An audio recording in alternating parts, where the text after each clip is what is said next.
Ganun talaga.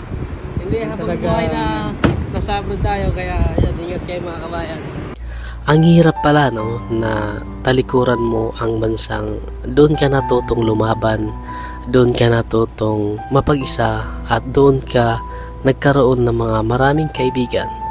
Lahat lilisan, lahat naman ay dumadaan lang. Walang permanente sa mundo, kaya lahat ng mga OFW talagang uuwi-uwi tayo sa bansang pinanggalingan kung saan tayo lumaki.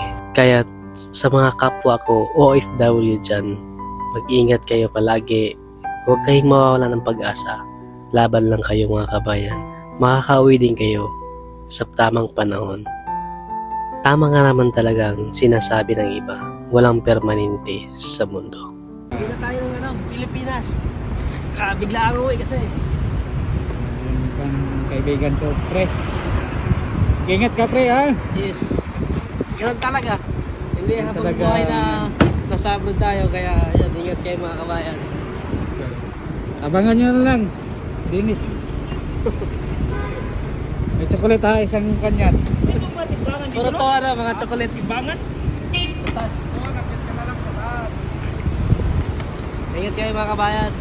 Kaya sa mga kaibigan ko dyan, lalong-lalo na dito sa social media, maraming salamat at sana'y suportahan niyo pa rin ako kung saan man ako mapunta.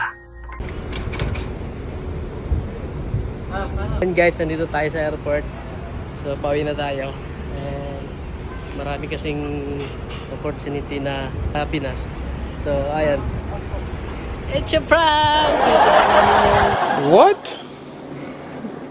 Bro, what are you talking about, man? Kasama namin. So, andun siya. So, ayan, prank lang yun. Siyempre, malayo pa yung uwi natin. Ayan, kinatid lang namin yung kasama namin.